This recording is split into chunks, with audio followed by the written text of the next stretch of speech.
Salut à tous, on a tous nos Madeleines de Proust, nos films qu'on adore regarder pendant les fêtes, pendant les vacances de Noël. Moi j'ai Maman j'ai raté l'avion, tous les Die Hard, et parmi ceux-là, j'ai Jumanji. Alors moi du coup, comme je suis pas con, je suis même très intelligent. Le melon.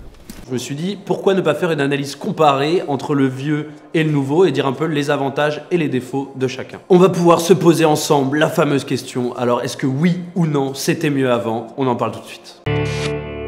Alors avant de commencer, comme d'habitude, je vais un peu vous expliquer comment on va construire cette vidéo, c'est mieux parce que sinon vous allez complètement vous perdre. En gros, on a fait un peu une sorte de duel avec plusieurs catégories pour savoir dans chaque catégorie justement quel était le meilleur, le vieux ou le nouveau. Et à partir de là, on va décider lequel il faut aller voir pendant les vacances. Est-ce qu'il faut mieux rester chez soi sur son canapé ou est-ce qu'il faut carrément aller au ciné et aller voir The Rock? Alors côté casting, on a deux écoles qui s'affrontent. On a d'abord le vieux, le film de 95 qui est plus le genre de film qui repose sur les épaules d'un homme, d'un acteur, Robin Williams dans la peau d'Alan Shepard. Autour de lui des plus petits rôles, notamment les enfants, mais qui sont incroyablement bien interprétés, avec Kirsten Dunst notamment, dans un de ses premiers rôles. Et de l'autre côté, le film plus récent, donc celui qui vient de sortir. Alors là, on a, comme souvent aujourd'hui, lancé la grosse artillerie. Il y a du monde, il y en a partout. Il y a Jack Black, il y a bien sûr Dwayne Johnson, The Rock, il y a Kevin Hart, qui donne un côté comédie beaucoup plus assumé. Comme je l'ai dit d'un côté, c'est incroyablement bien interprété par Robin Williams. Dans le premier, il tient le film à bout de bras, il est magique, le mec débarque de la jungle avec des feuilles de bananier partout. C'est le sauvage qui a pas vu la civilisation depuis 1000 ans. Et les enfants jouent bien la terreur, la peur, le côté mec, c'est quoi ce bordel? Et de l'autre côté, on pouvait s'y attendre. La Dream Team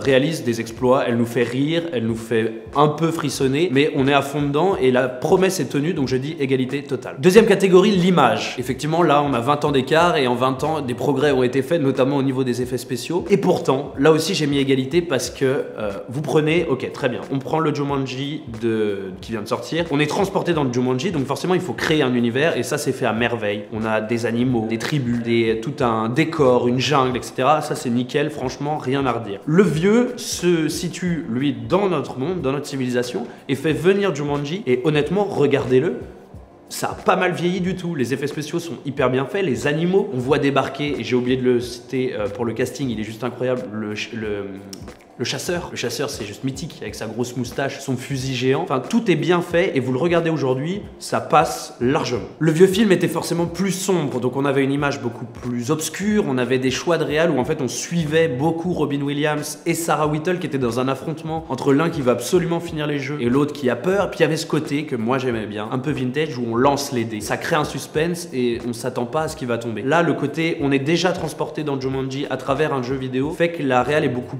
moins inattendu, il y a moins de surprises, on découvre un nouveau monde. Et c'est peut-être là où malheureusement le nouveau film pêche un peu, c'est quand il essaye d'introduire un côté un peu plus dark, il échoue. Le Jumanji est censé être en danger d'un affreux méchant, le méchant est pas au niveau. Le film n'est jamais aussi bon que quand il filme des aventures ensoleillées, enfin quand il y a du soleil, on est à travers la jungle, il y a un côté aventure. Et quand il essaie d'être un peu dark, de faire un peu peur, malheureusement au niveau de l'image, ça marche pas. Résultat de tout ça, j'avais prévu de dire égalité, mais en le disant, je me rends compte que le vieux l'emporte d'une courte tête. On rentre maintenant beaucoup plus dans le vif du sujet, dans le côté sérieux, c'est le scénario. Que vaut le nouveau Jumanji par rapport à l'ancien? Encore une fois, il y a deux choix artistiques complètement différents. Le premier, vous vous souvenez, c'est le monde de Jumanji qui débarque dans le monde réel, donc ça fait un vrai décalage. Dans le nouveau, ils ont pris le pari inverse, c'est d'amener des gens normaux, des gens de notre monde, dans le monde de Jumanji. Donc forcément, ça donne deux choses totalement différentes. C'est clairement là où le décalage est le plus important et c'est clairement là, à mon avis, où les avis vont se diviser. C'est à partir de ça qu'on va débattre, c'est que le plus vieux, le film de 95, avait pris le parti, et moi je m'en souviens encore, j'en ai encore des frissons, d'être,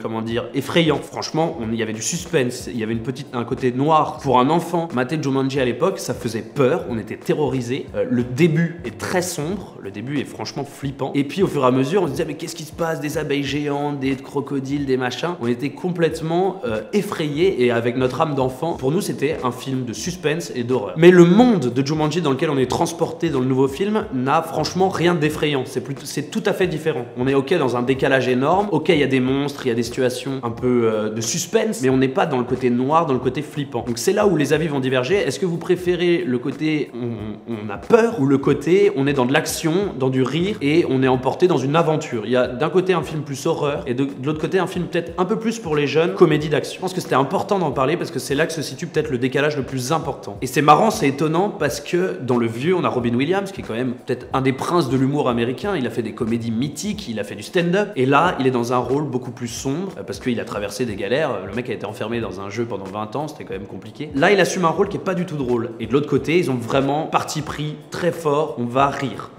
Kevin Hart, Jack Black, Dwayne Johnson, on va pas se mentir, le trio détonne et ça marche incroyablement bien. C'est ça la force première du nouveau Jumanji, c'est que au niveau des dialogues surtout, parce que ok, il y a des comiques de situation bien entendu parce qu'il y a le décalage avec Jumanji, mais les dialogues sont vraiment léchés et très drôles. Et le truc, la trouvaille qui est vraiment pour le coup scénaristique, qui est très cool, c'est le côté double casting un peu. En fait, les caractères types des personnages jeunes, une fois retrouvés dans Jumanji, ils sont totalement à l'opposé. On a la bimbo, un peu la blonde qui fait attention à elle, qui prend que des selfies, qui devient Jack Black. Donc là, ça donne peut-être le rôle le plus cool de ce nouveau film. Jack Black est juste à mourir de rire. Et puis après, on a que des contre-emplois. Dwayne Johnson notamment, qui pour la première fois dans un film joue un mec, ok, Barack, c'est Dwayne Johnson, quoi, c'est l'armoire. Pourtant, il joue le peureux, le mec qui hésite, qui a pas confiance en lui. Et ça donne un truc incroyable et des scènes mythiques, notamment des scènes de baiser. Enfin, je vous en dis pas plus, c'est juste à hurler de rire. Ce qui fait que moi, mon avis, mais c'est très personnel encore une fois, puisque les deux sont très bien réalisés à leur manière, c'est que je préfère le côté épouvante, suspense, le film qui terrorise. Je me souviendrai, je pense, toute ma vie de la longue scène d'intro de Jumanji, le côté on revient au 19e, et puis surtout le moment où Alan Shepard, enfant, disparaît dans le jeu avec toutes les chauves-souris, etc. Ça fout vraiment les jetons. Niveau scénario, le nouveau, effectivement, est hyper bien ficelé, c'est marrant, on se laisse entraîner dans l'aventure, mais je pense qu'il a un côté moins prenant, parce qu'on se laisse avoir dans l'aventure, mais on n'est pas non plus à 200% dedans. C'est un agréable divertissement. Et puis il y a une dernière catégorie qui va permettre peut-être de juger les deux films, et encore une fois là c'est plutôt, on essaie de lire dans l'avenir, hein. J'essaie d'être un peu le devin.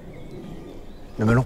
Et c'est le côté culte, le côté est-ce que tel ou tel film va plus rester que l'autre. Forcément, il y en a un qui a 20 ans, donc on a déjà le recul et on peut vous dire oui, Jumanji, c'est mythique, ça a marqué toute une génération. La preuve, il y a eu des dérivés multiples, notamment le dessin animé. Enfin, moi, le dessin animé a bercé mon enfance. Et le nouveau, là, on peut pas dire est-ce que oui ou non ça va être culte. Je pense néanmoins que le parti pris a été fait, d'être plus dans l'humour, dans l'aventure, etc. On fait un très bon film, mais on fera un film beaucoup moins légendaire et beaucoup moins culte. Ce sera toujours un très bon film, je pense que ce sera un peu un truc à regarder avec plaisir dans les années à venir, mais ça aura jamais le côté mythique du premier, et tout simplement parce que oui, c'était le premier. Du coup, la conclusion de tout ça, et c'est assez étonnant, c'est que en fait on s'attendait à voir un reboot un peu dégueulasse, à arriver avec des gros sabots, massacrer un truc mythique, et en fait ça a été bien fait, franchement ça a été bossé. Ils ont pris le parti de faire quelque chose de totalement différent, peut-être par peur de massacrer un peu le premier, et justement ça fonctionne. Leurs choix ont été les bons, on se marre, on est pris dans l'aventure. Il y a quelques faiblesses, effectivement, la fin est peut-être un peu chiante, c'est un peu bourrin, mais on est dans un truc de réussi et d'assumer par rapport au premier, et je trouve ça cool.